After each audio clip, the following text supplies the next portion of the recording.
Hello, good afternoon. It is Nationwide on the NTA. My name is Ogochkuka Onam, and we are live from Abuja. Thank you for joining us.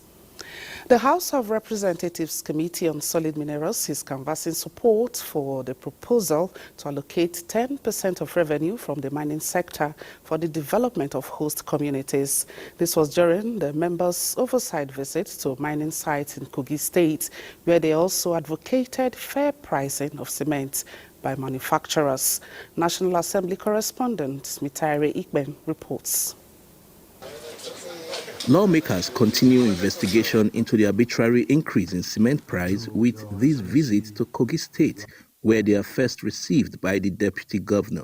Any company or an individual that wants to mine the mineral resources, the solid mineral we have in Kogi State, must come and reside with us in Kogi State. There must be a new regime in environmental remediation, so that these holes that have been dug can be covered and our people go back to farming, because we're agrarian by nature. Next port of call was the Dangote cement plant and mining sites at Obajana and Oyoiwa, where limestone, the critical resource for cement production, is being excavated in millions of metric tons. The scale of mining going on here at this site in Oworo in Kogi State said to be about 40 feet deep. It's one of the reasons why the House Committee on Solid Minerals is concerned about the environmental impact on surrounding communities.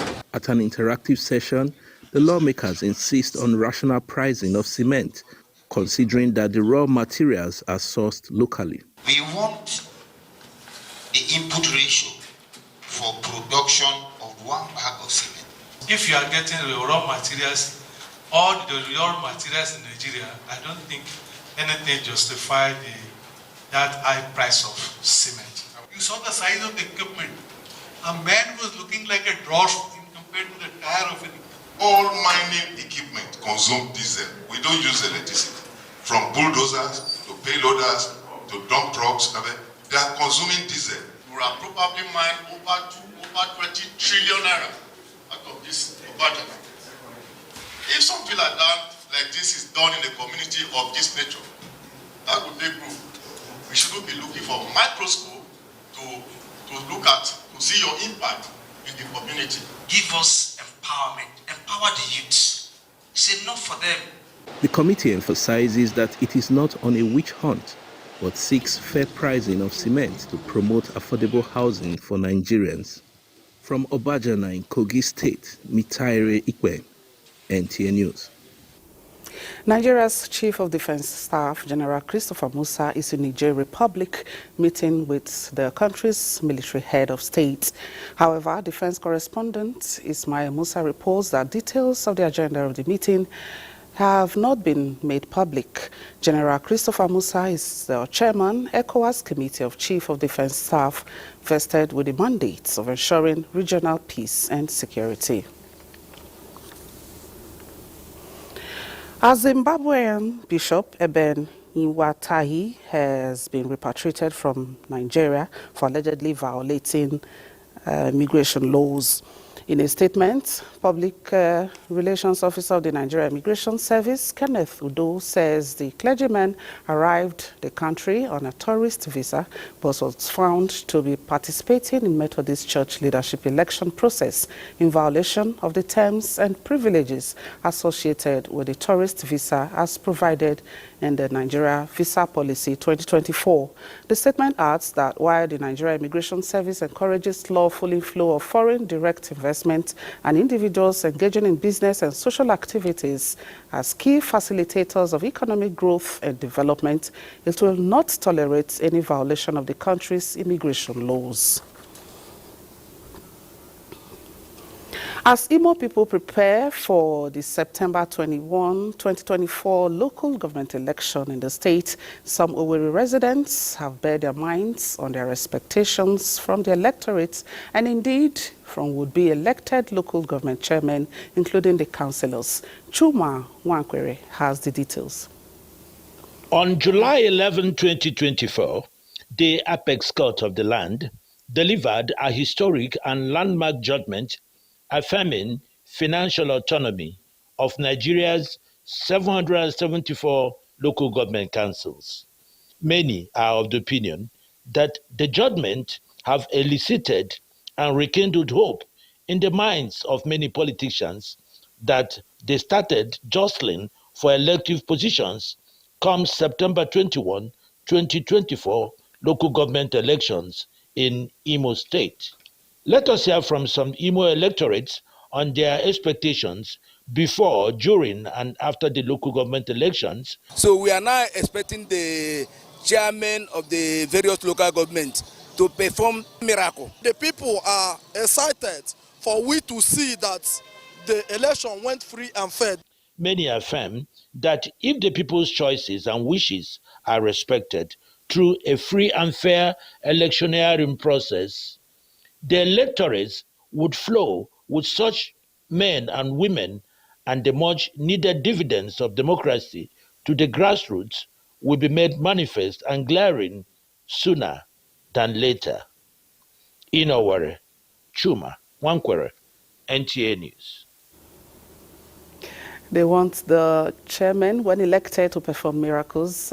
That's very, very, they are very, very optimistic. And now we join Chuma, who's also there, to tell us more on the joy of Imo people in welcoming the financial autonomy granted to local government councils by the Supreme Court, which knows no bounds.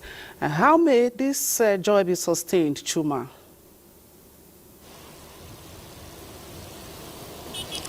Yes, actually, as you may have heard from one of the people interviewed, the joy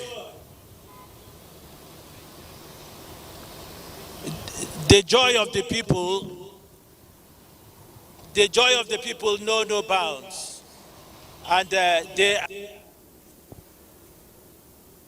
Go ahead, Chuma, we can hear you. All right, we seem to be having a little challenge there with linking Owerri. We may get back to him in the course of the bulletin, but moving on now. Stakeholders are scaling up preparations to participate effectively in the October 5th local government election in Rivers State. However, this is not without worry expressed by some of them about the consequences if the election is disrupted through court processes. Kingsley Amajiri reports. The exit of the immediate past local government council leadership in Rivers State on June 17, 2024 created a vacuum necessitating the constitution of caretaker committees across the 23 local government areas. This was not without a sharp political face-off among the key actors in Rivers State over the conduct of the local government election before the expiration of the then incumbent leadership. Political parties in Rivers State, under the auspice of IPAC, have unanimously agreed that we will participate in the local government elections. And we did not just agree to that, we have taken steps forward to show our determination and desire to be part of the processes. Local government election in Rivers State has, however, been fixed for October 5, 2024, with the processes for the election ongoing. Some candidates from various parties are screening, and that is why some of us are here, because we have to go for the screening too.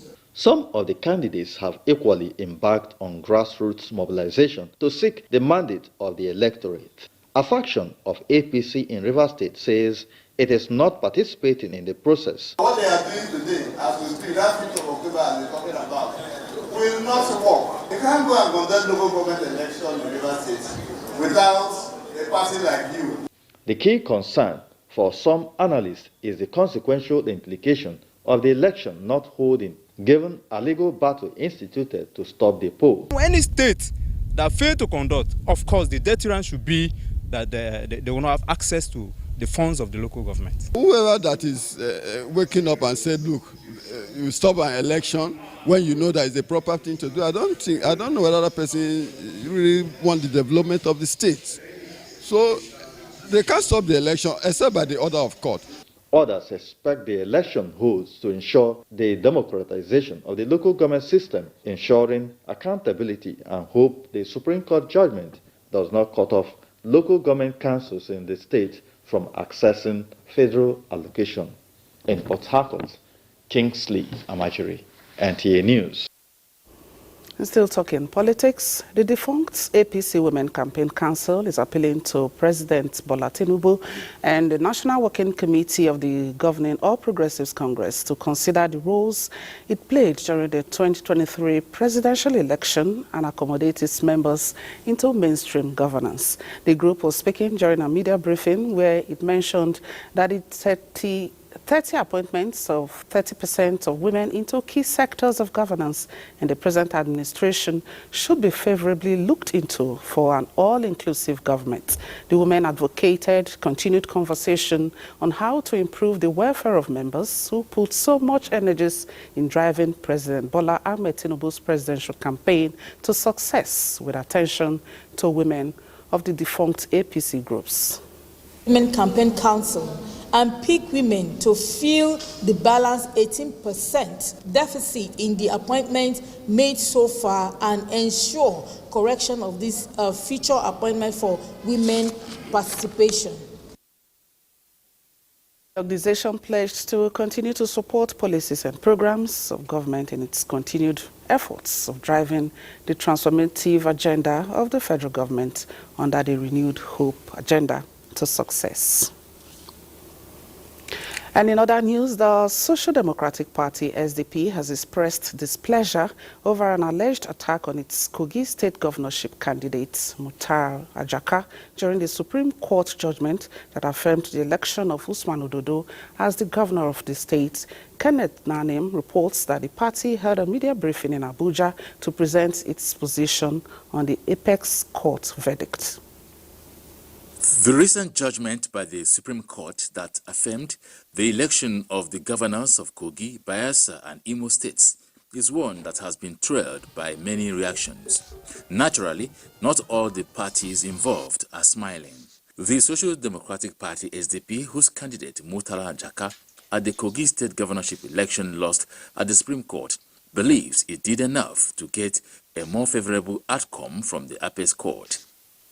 The party is also seeking redress over the alleged attack on its candidate by hoodlums within the Supreme Court premises. So we are calling for the CJN, we are appealing to her to commence immediate investigation over what happened and ensure that those found responsible, their footages have been captured, are brought to book, so that to restore the image and the dignity, not just the Supreme Court, but the entire course of Nigeria.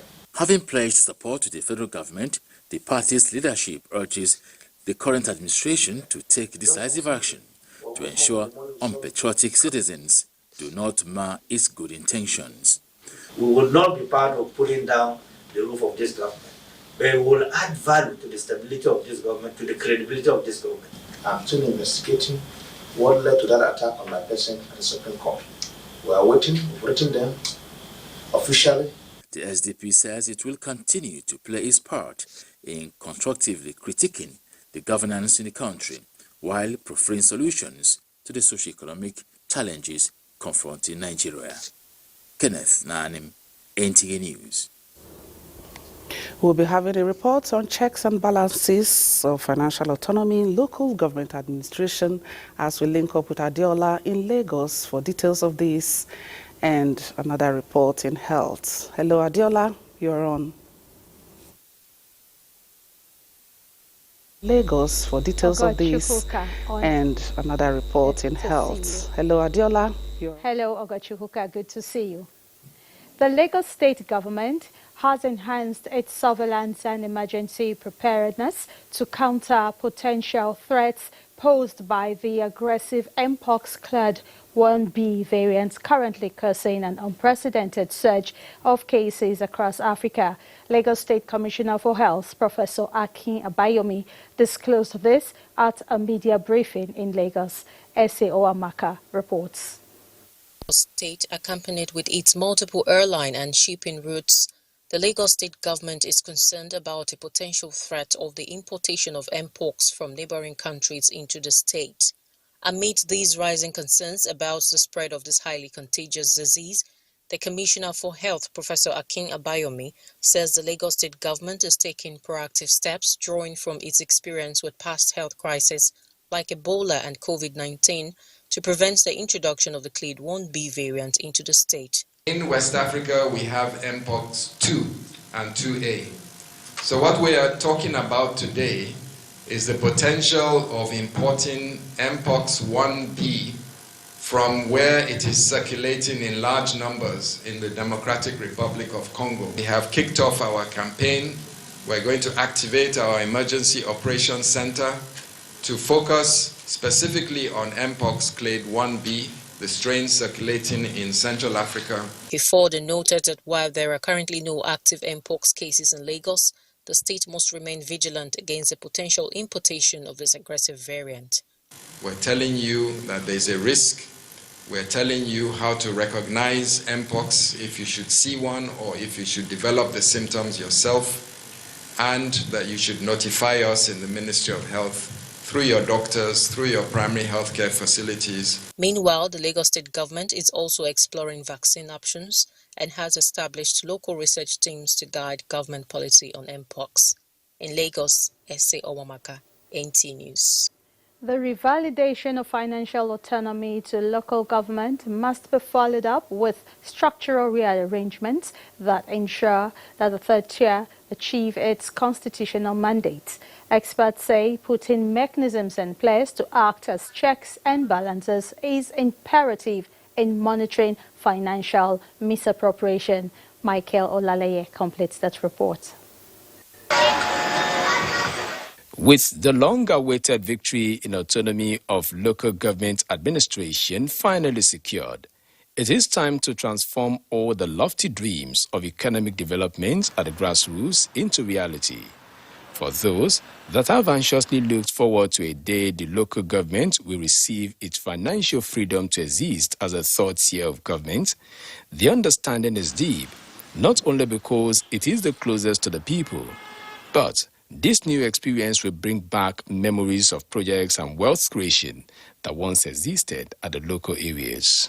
If there's transparency, if there's accountability, if there's full disclosure with the way, with respect to the ways and means with which allocations are disbursed and applicants are appropriated, and if there's open book management, we can begin to see a new tide in Nigeria that will make sure that development is grounded at the grassroots. Beyond drawing imaginary pictures of growth emphasized are more compelling issues revolving around governance and administration at the local councils. We must be able to improve on the quality of the people that emerge as leaders. Otherwise, you get the wrong leader and then you decide to move these billions of naira to that wrong leader. What do you think is going to happen?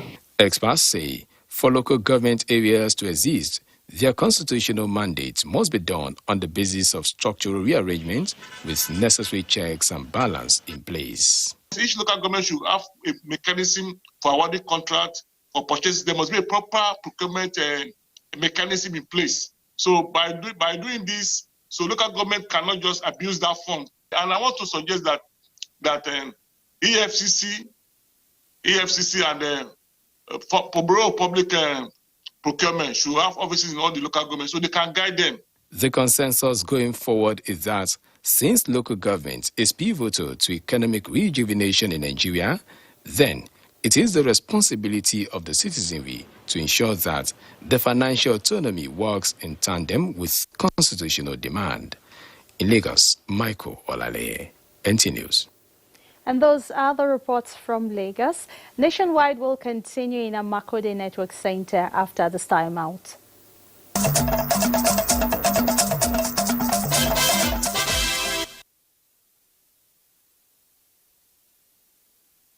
Thank you for joining us in Makurdi. The Nigerian army, which has continued to tackle insecurity and other threats to the nation's territorial integrity, has carried out the 2024 Special Forces Command Inter-Brigade Combat Proficiency Competition in Makurdi. Blessing Omecha Ibute reports that the competition is an initiative of the Headquarters 401 Special Force Brigade, and it is to test the team spirit and battle readiness of officers. The week-long event will involve all the formations and units under the 4 Special Forces Command DOMA, which comprises Force 01 Special Forces Brigade Makurdi, 402 Special Forces Brigade Azari, 4 Special Forces Command Garrison Doma, and 167/197 Special Forces Battalions, respectively. During the competition, participating formations will compete in weapon handling, cross-country, map reading, obstacle crossing, and combat swimming. To you, our competitors, you have trained tirelessly to reach this moment. Your dedication, perseverance, and sacrifice have prepared you for this challenge. Therefore, embrace it, own it, and give it your all. Commander 4 Special Forces Command, Major General Hilary Nzan, says the competition seeks to evaluate units' readiness and combat efficiency in the discharge of duties with a view to identifying areas for improvement. Let me remind you that this competition is not just about individual achievement, but about unit pride and esprit de corps, and that unbreakable bond that tie us together as warriors. Do not forget that as members of the Special Forces family, which I'm proud to be part of, we are the few, the proud, the unconquerable. And we stand to be more dangerous than danger. He reaffirmed the commitment of the Special Forces Command in developing highly skilled, competent and physically fit officers and men at all levels of the command to effectively confront the ever-changing security environment. In Makurdi, Blessing Omeche Ebute, NTA News. In a bid to encourage palm plantation and boost economies, the Borno State government has distributed 3,000 hybrid stands to youth groups in the state. Elias Itiab reports that the palm distribution is being championed under the Alia Legacy project. The palm tree, which is generally referred to as black oil, has numerous potential as virtually every part of the tree comes with its economic benefits. This is one of the policy directions of the Governor Hyacinth Alia's administration to encourage residents of the state to engage in palm plantations to promote economic growth. When you have a new government and then you have a new thing in life, I think with this now, we the youth of Zone C, we can through this achieve. I want to sincerely thank the governor of Benue State for this particular initiative. Congratulations to the youth for today, because I know you're going to become millionaires in 3 years. Governor Hyacinth Alia, represented by his senior special assistant on youth mobilization and empowerment, Moses Mkane, at the flag off of the program, urged beneficiaries to take advantage of the distribution of hybrid stands to turn around their economic fortunes. Plant a plant, we're building a future. We're growing a future. We just want to make sure that this great project, the youth of this state are part of this history. This ones, as I understand, they are a hybrid that can produce like thrice a year, 20 bunches. Now, one stand of it, if it can actually give you 120 liters of red oil, it means you can get that 1 to 3 in a year. The distribution of the hybrid palm stands is being championed by individuals and corporate groups to promote the Alia Legacy initiative. In Makurdi, Elias, ATF, NTA News.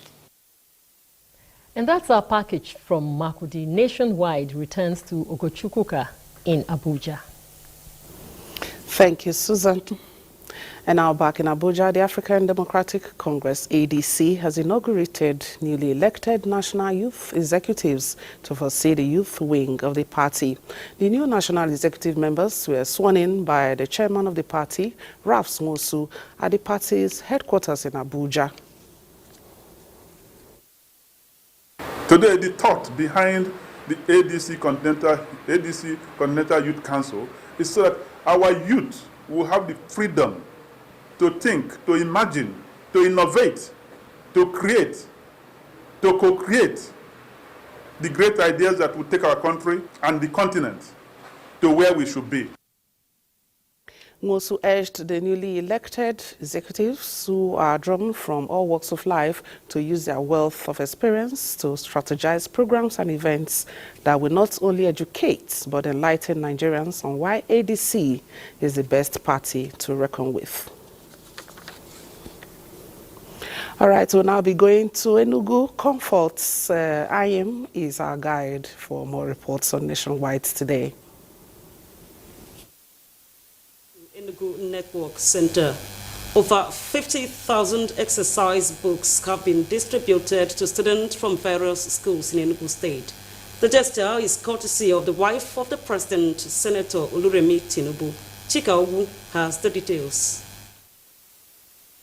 The book distribution initiative is one of the programs under the Renewed Hope agenda by President Bola Tinubu's administration, aimed at empowering and improving the living standard of citizens. Making the presentation, Senator Oluremi Tinubu, represented by the wife of the state governor, admonished students to take their studies seriously so as to be prepared for the task ahead and contribute to nation building. She identified hard work and dedication as the bedrock of academic excellence. It is about empowering our children, the leaders of tomorrow, with the tools they need to succeed in their academic pursuits. It is a testimony to the unwavering commitment of Her Excellency Senator Oluremi Tinubu to ensuring that no child is left behind. Lectures on ways the students can achieve academic success, realize their dreams, as well as health tips climaxed the event. The students also witnessed practical illustrations on health emergency measures. In Enugu, Chika Ugu, NTA News. As Enugu State marks 33 years of creation, the need for parents to educate their children on the struggles of their forefathers has been emphasized to sustain their culture, tradition, and legacy. Chika Ugu again reports that Governor Peter Mbah gave the advice at a celebration to mark the state creation. It was a day of sober reflection, having come a long way navigating various challenges as a people and state since the creation of Enugu State. Going back memory lane, coal was found in the soil of the state in 1909, bringing it to limelight and attracting attention of the colonial masters. Years later, this feat brought about the struggle for Wawa State and eventually the actualization of Enugu State in 1991. Since then, having grown in leaps and bounds, Enugu has continued to play a great role in the trajectory of development of Nigeria. 33 years down the line, Governor Peter Mbah represented said the state is basking in knowledge and wealth, with its huge landmass, natural resources, road network, massive infrastructural development, and the construction of smart schools in 360 wards. All those who served before us, all those who worked in different ways, all the laborers, the coal miners, whose spirit of resistance in 1949 resonated the resistance and the spirit of accomplishment of our people that drove the struggle for the creation of our state and eventually Enugu State. Their toils and sacrifice and their loss is not lost on us. Conveners of the event said the theme, sustaining the lofty dreams of our founding fathers, Governor Peter Mbah's visionary leadership, is a call to remember and appreciate the perseverance, doggedness, and tenacity of the founding fathers of the state. In Enugu, Chika Ugu, NTA News. Those are the stories from this end. Maiduguri is next on the line after the break. Do join us again.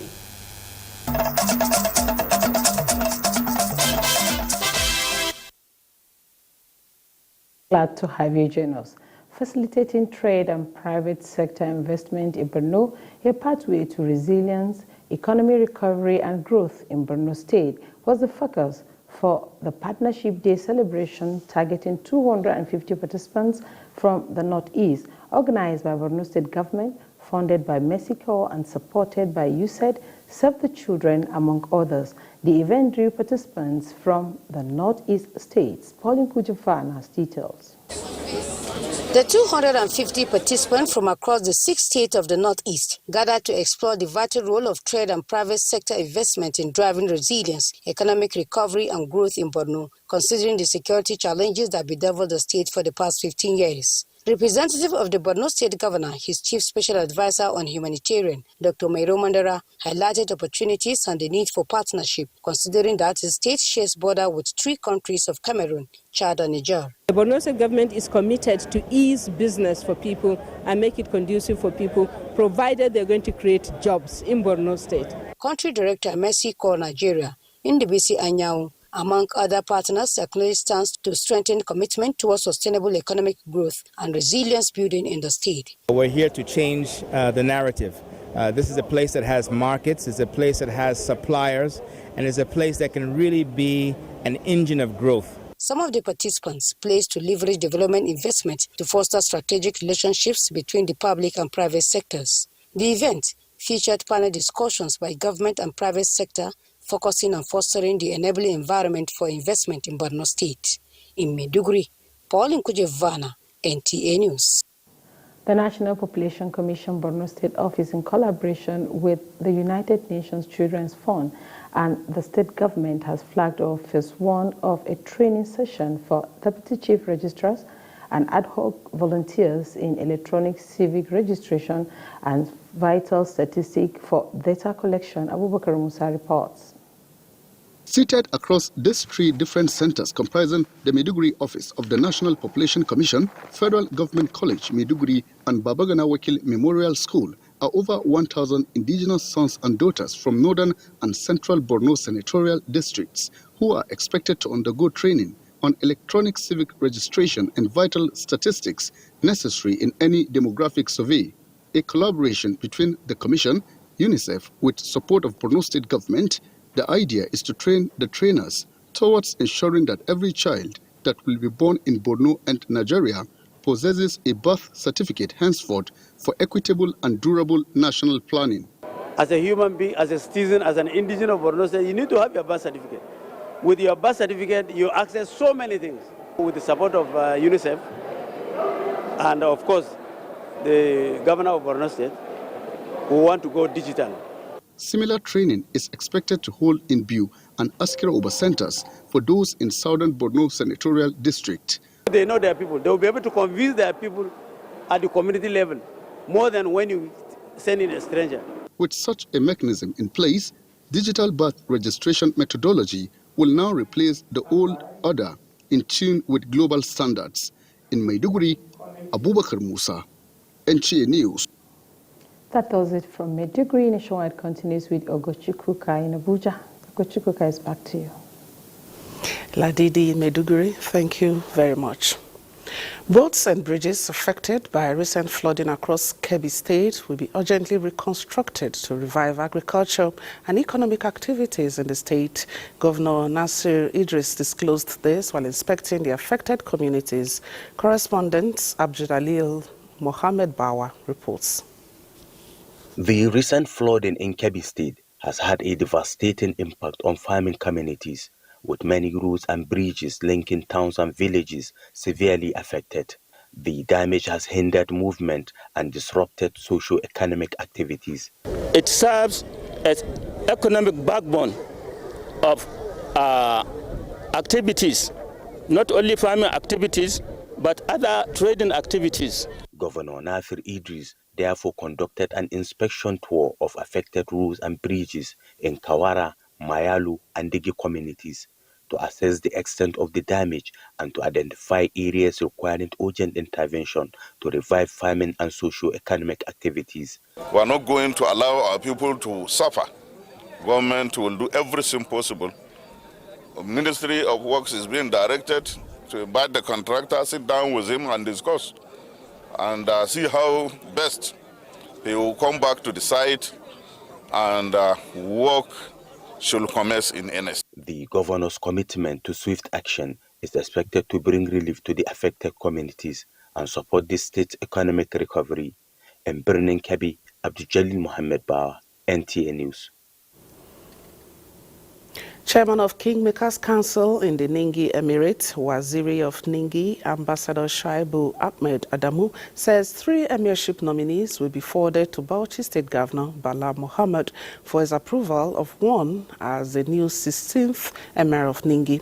This is the information he gave after the Kingmakers emergency meeting as part of the selection process for the new Emir. Muazu Hassan has details. It was immediately after the burial of the late Emir of Ningi, Yunus Danyaya, that the declaration of interest by those entitled to hold the thrones has commences. The new Emir selection process of at least 3 nominees is expected to be completed on Wednesday, which is the 3rd traditional mourning day for the late Emir.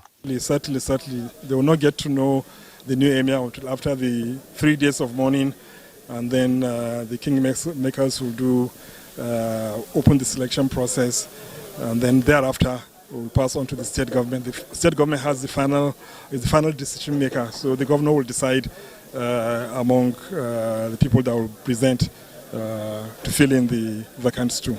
It really doesn't take much time. I wouldn't want to say exact days, but it is definitely, it does not take much time. Probably within maximum of 48 hours. Meanwhile, sympathizers from across the country and beyond have continued to visit the ancient town of Ningi for their condolences. In Bauchi, Muaz Hassan, NTA News.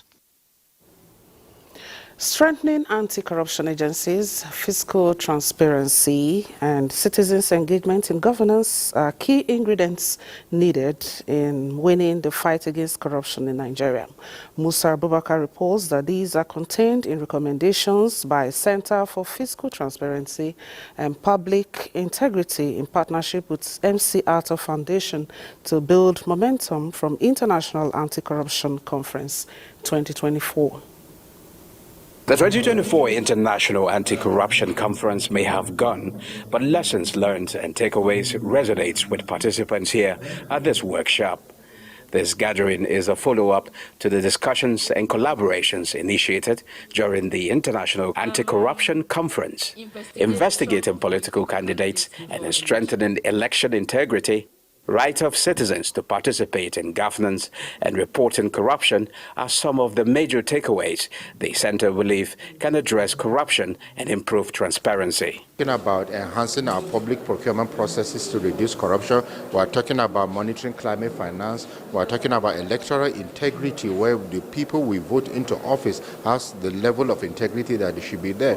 We're talking about reducing illicit financial flows. We're also talking about the level of assets that are stolen from the country and from the continent actually to other jurisdictions, to see how we can stem all these things so that we can enhance our democracy. We need to strengthen our constitutional anti-corruption institutions, because you have the Code of Conduct Bureau and Tribunal, you have the Auditor General's Office at all levels. These institutions need to have their capacity strengthened, both in terms of operation and in terms of financial independence. These takeaways reflect ongoing challenges and emerging strategies in the global fight against corruption, emphasizing a multifaceted approach that involves all sectors of the society. In Abuja, I am Musa Abubakar, NTA News. The federal government has been, representatives of the federal government have been meeting with ASUU executives, and we now join live our education correspondent, Zenret Dingmu, for an update. Hello, Zenret. What's the situation at this point? Hello, Ogo. Okay, yeah, go ahead. Tell us what's happening there. They actually came in earlier and they went into a closed-door meeting, which has just ended. And the result here is that the minister said they've set out some modalities in place, set up committees to review the issues and find solutions.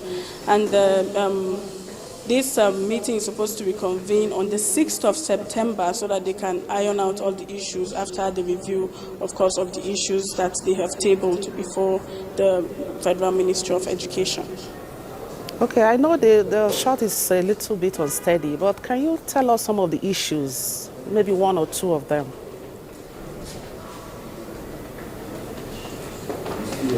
Well, the issues of their unpaid salaries, like about 15 months or so, which is one of the key issues that they've been advocating that should be paid off, and also the IP's issue, and a lot of issues that has to do with interventions, needs assessment funds that have been released to universities that needs to be expended in the right channel. So those are some of the issues that they have raised committees to review and also find solutions to. Thank you very much, Emirate. And like we say, we hope there will be light at the end of the tunnel. Thank you for joining us on Nationwide. Now, the Nigerian Navy has bid farewell to Lieutenant Commander Gideon Yashimi Gwaza, a hero who made the ultimate sacrifice in the line of duty, rescuing 59 distressed persons at Opobo River in Rivers State. Defense correspondent Naja'atu Tijani reports on this solemn ceremony. A solemn farewell to a hero who made the ultimate sacrifice in the line of duty. Lieutenant Commander Gideon Gwaza, fondly called number one by his coursemates and those he led because of his dedication to duty. He was laid to rest with full military honors, surrounded by his family, colleagues, and a grateful nation. The job that we do is not only to serve ourselves, but to serve humanity. So I want to assure the family members, particularly the spouse, that you have a partner in the Nigerian Navy. The life of Lieutenant Commander Gideon is a summary of a true life. His dedication and sacrifice will forever be remembered. His legacy will live on forever. Adieu, late Lieutenant Commander Gideon Yashim Gwaza. Adieu, number one. While responding to a distress call from a sinking dredging vehicle with 59 crew members on board, his bravery inspired his team to rescue all crew members, but tragically he died. The Navy has pledged to support his family, comprising his wife and 3 sons, by providing accommodation and education assistance until university. Naja'atu Tijani, NTA News. All right, sports is next on the lineup. And that's Nationwide today. We thank you so much for watching. Do have a very good evening.